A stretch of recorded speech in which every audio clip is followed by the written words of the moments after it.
नमस्कार, आप देख रहे हैं स्ट्रीट बज़ और मैं हूं मनीष। डॉक्टरी और इंजीनियरिंग के क्षेत्र में जितने भी छात्र हैं, एक बार गोल इंस्टीट्यूट में एडमिशन जरूर लेना चाहते हैं और इस क्षेत्र में गोल इंस्टीट्यूट का एक अहम योगदान है। हमारे साथ गोल इंस्टीट्यूट के डायरेक्टर विपिन सर जी हैं, जो सर एग्जाम लेने वाले हैं। आखिर एग्जाम किस तरह का होगा, क्या होगी उसकी प्रतिक्रिया, और उनसे जानते हैं। गोल्ड टैलेंट सर्च एग्जामिनेशन पिछले 12 वर्षों से गोल्ड संस्थान की एक ऐसी व्यवस्था है जहां पर कोशिश हमारी होती है कि उन छात्रों तक हम पहुंचे जो गांव से निकल कर आए और बड़ी सपने देख कर आए, जिनके अंदर बहुत कुछ अच्छा करने की इच्छा शक्ति है, बहुत अच्छा करना चाहते हैं, बहुत कुछ उनके पास है नहीं, सुविधा संपन्न नहीं है वो, फिर भी वो बहुत अच्छा करना चाहते हैं। तो इन बच्चों तक पहुंचने की जो व्यवस्था है, ये गोल्ड टैलेंट सर्च एग्जामिनेशन के माध्यम से हम लोग पहुंचते हैं। वैसे तो गोल्ड इंस्टीट्यूट 97 से शुरुआत हुआ था, तब से लेकर आज तक इनोवेटिव रहा है। बच्चों की सुविधाओं का ख्याल रखकर जो ज़रूरत है, कॉम्पिटिटिव एग्जामिनेशन का प्रिपरेशन हम करवाते हैं, तो लगातार चेंजेस हमने देखा है, बड़े करीब से महसूस किया है। 2 साल 4 साल के बाद चेंज आते रहे हैं। अभी अगर देखा जाए तो पिछले 5-7 सालों में बहुत सारे ड्रास्टिक चेंजेस हुए। उन बच्चों को खासा प्रॉब्लम होता है जो गांव से निकल कर आते हैं। सपना बड़ा है, कोशिशें भी उनकी बड़ी होती है, ईमानदार होती है, बट उससे दिशा निर्देश नहीं मिलता है, सही रास्ते नहीं मिल पाते हैं, कैसे किया जाए ये उहापोह की स्थिति रहती है। पैसे का जहाँ अभाव होता है वहाँ पर तो पूरे तरीके से उसके उत्साह पे पानी फेंकता है। ये सारी बातों को देखी जाती है। साथ ही साथ ये भी देखा जाता है कि बच्चों के अंदर एक भ्रम है, लगता है उसे कि ये कंपटीशन पता नहीं हमारे बस की बात है, ये भी नहीं। तो ये बच्चे पहले ही से डिमोरलाइज रहते हैं। जिन सारी बातों को ख्याल कर उन बच्चों को कौन सी चीज़ें कब देनी चाहिए, ये हम लोगों ने अनुभव प्राप्त किया 26 सालों से काम करते हुए। और मुझे लगता है कि गोल्ड संस्थान की जो सशक्त टीम है हमारी शिक्षकों का और मैनेजमेंट का, हम लोगों ने मिलकर जो काम किया, इसी का परिणाम है कि आज 16-17 हज़ार से ज़्यादा डॉक्टर बन चुके हैं, देश विदेशों में अपनी सेवाएं दे रहे हैं। तो ये हमारा उत्साह बढ़ाता है। और इसी के साथ अगर रेसिप्रोकेट करते हैं हम इसको सामने, तो जो बच्चे हैं हमारे समाज से जुड़े हुए, बिहार के, झारखंड के, खासकर ऐसे प्रदेश का बच्चा जहाँ पर सुविधा नहीं है इतना, सपने तो उन्होंने देखा बट अच्छा करने की व्यवस्था नहीं है उनको इतना सारा, उन बच्चों को कैसे हम दें, ये हमारी रिस्पॉन्सिबिलिटी है। क्योंकि हमारा मान सम्मान, पहचान, प्रतिष्ठा जो भी मिला है उन बच्चों के मेहनत की वजह से मिला है, अभिभावकों का सहयोग की वजह से मिला है। तो इतने दिन का जो अनुभव गोल का है वो बच्चों तक पहुँचे, ये हमारा प्राइमरी मकसद है। उनकी कमियों को दूर करने की व्यवस्था, ये गोल्ड टैलेंट सर्च एग्जामिनेशन का मकसद है, जो उन्हें रास्ते सही जगह तक ले जा सकता है उनकी क्षमता के अनुसार, वो उस रास्ते को दर्शाना ये संस्थान का मकसद है, ये टैलेंट सर्च एग्जामिनेशन का। तो कुल मिलाकर ये गोल्ड टैलेंट सर्च एग्जामिनेशन वैसे बच्चों का जो स्कूली लाइफ में है, अभी क्लास 6, 7, 8, 9, 10 में पढ़ाई कर रहे हैं और उन्हें बहुत अच्छा कुछ करना है। उन बच्चों ने सपना तो देखा, समझ नहीं आ रहा है कैसे करें, कंपटीशन किस लेवल पे रुख बदल रहा है ये भी नहीं उन्हें पता है। तो उन सारी जानकारियों को बच्चों तक हम लोग पहुँचाते हैं। इसमें 2 एग्जामिनेशन अभी लिए जाएंगे। अभी तो सबसे पहले पिछले 1.5 महीने से इसके फॉर्म फिलअप किए जा रहे हैं। हज़ारों बच्चों ने फॉर्म अब तक भर चुका है। 20 तारीख को इसके अंतिम तारीख है, जहां पे बच्चे अपना अप्लाई कर सकते हैं ऑनलाइन या ऑफलाइन के माध्यम से।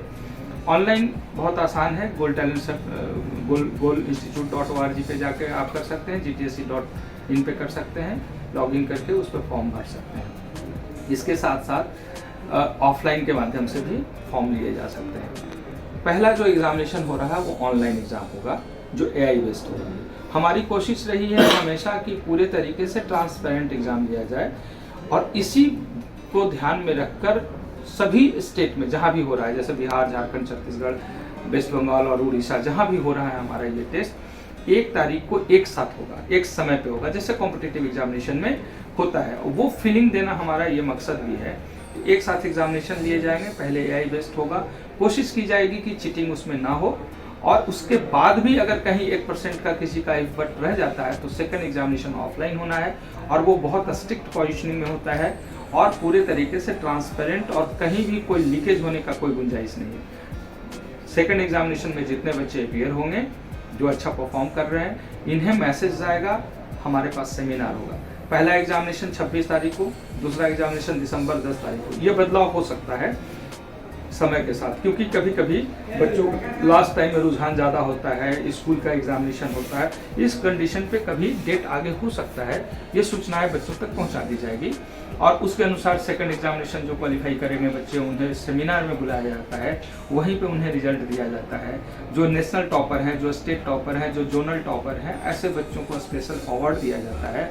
जितने बच्चे पार्टिसिपेट कर रहे हैं सेकंड टेस्ट में, इन सारे बच्चे को मेडल और सर्टिफिकेट दिया जाता है। इन सारी व्यवस्थाओं को और सारे प्राइजेस देने के पीछे सिर्फ एक लॉजिक, एक मकसद है कि बच्चों का प्रोत्साहन बढ़े, उसका उत्साह बढ़े, उनमें जो कमियां रह गई है उसके बारे में उसे बताया जाए, आगे जो फ्यूचर प्लान उनका है उसके बारे में उसको दिशा निर्देश दिया जाए। ये सारी चीज़ें हमारे एक्सपर्ट के द्वारा दिया जाता है। जो बच्चे हमारे सेमिनार में किसी वजह से नहीं आ पाए, तो ऐसे बच्चों के लिए वेबिनार का माध्यम है और उस वेबिनार के माध्यम से भी उन बच्चों तक वो सारी जानकारी पहुंचाने की हम लोग कोशिश करेंगे। तो ये सिलसिला 2011 से लगातार जारी है। कोविड काल में भी हम लोगों ने दिया है, इसके अच्छे रिजल्टेंट दिए हैं। और एक जो सबसे बड़ी चीज़ है जो हमने देखा है, जो काम करें उसके रिजल्टेंट कैसा है। तो मेरा मानना है कि जिन बच्चों को अगर टाइम पे अवेयरनेस और टाइम पे दिशा निर्देश और टाइम पे वो सुविधाएं दी जाए तो बच्चा अच्छा करता है। और गोल्ड टैलेंट सर्च एग्जामिनेशन के माध्यम से वैसे स्टूडेंट जो नेशनल टॉपर हुए, जो जोनल टॉपर हुए, जो बहुत अच्छा परफॉर्म कर रहे हैं, ऐसे बच्चे जिन्हें स्पेशल अवार्ड वगैरह सब मिलता रहा है, आज वो IIT में हैं, मेडिकल कॉलेज में हैं, अच्छे प्रतिष्ठित मेडिकल कॉलेज IIT में हैं।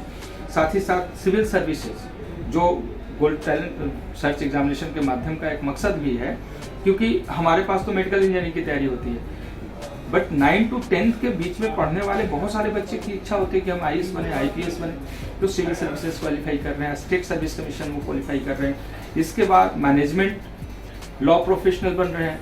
तो मेरा मकसद है, जो संस्थान का मकसद है, वो ये है कि उन बच्चों के अंदर कॉम्पिटिटिव एग्जामिनेशन के क्लियर सिस्टम को समझाया जाए, अवेयरनेस डेवलप कराया जाए, उनके अंदर जो जानकारी का अभाव है वो जानकारी दिया जाए और सही दिशा निर्देश देते हुए उन्हें सहयोग की जहां आवश्यकता है सहयोग किया जाए। तो जो बच्चे मेडिकल इंजीनियरिंग की तैयारी कर रहे होते हैं, वो अगर क्वालिफाई करके मेरे संस्थान में एडमिशन लेना चाहते हैं, वो उनकी मर्जी है।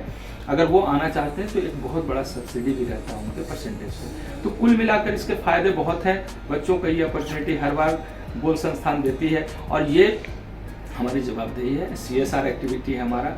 तो जिस समाज सोसाइटी ने मान सम्मान दिया, पहचान दिया, सोसाइटी को क्या हम वापस कर रहे हैं, तो मुझे लगता है कि ये सबसे बेहतर प्रोग्रामिंग है हमारा, जो बच्चों तक हम पहुंचा पा रहे हैं और बच्चों को इससे फायदा मिल रहा है। सर, एक बच्चों में हमेशा यह धारणा बनी रहती है कि बिहार में तरह तरह के दूर से लोग इंस्टीट्यूट खोलते आते हैं और बच्चों को ये रहता है कि प्रलोभन दिया जाता है इस तरह का एग्जाम। उससे सर गोल्ड इंस्टीट्यूट किस तरह से भिन्न है सर?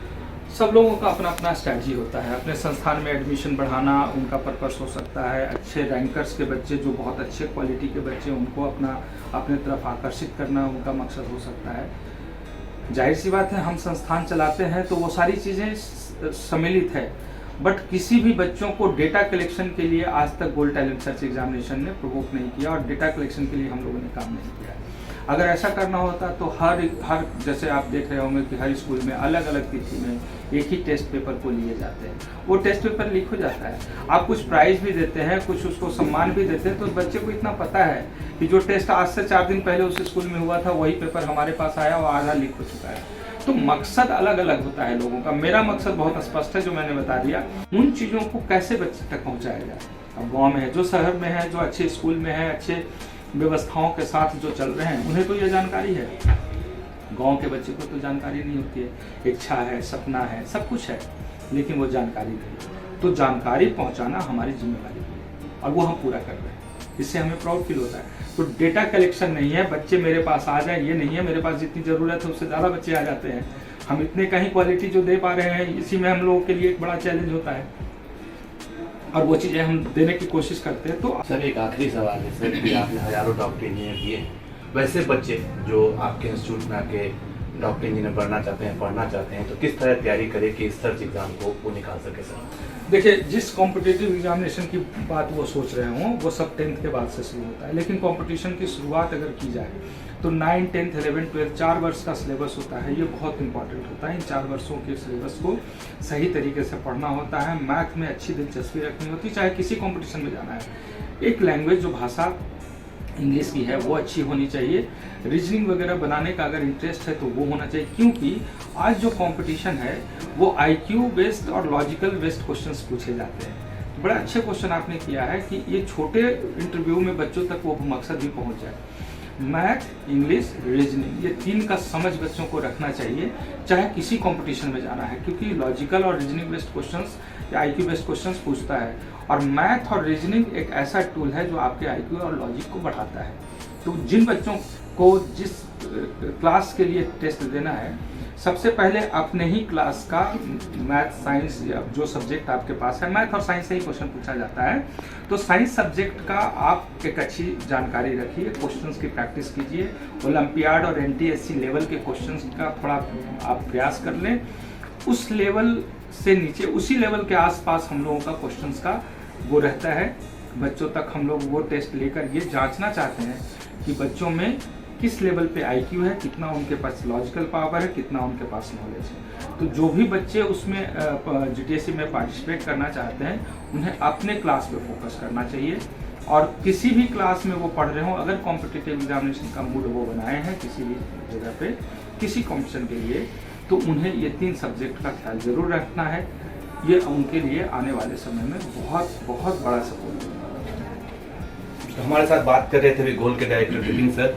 तो आपने सुना, अगर आप किसी भी कंपटीशन में भाग लेना चाहते हैं तो इंग्लिश, मैथ और साइंस के साथ साथ रीजनिंग का आप लगातार प्रयास करते रहिए, आपको सफलता जरूर मिलेगी। Manish, state bus, Patna.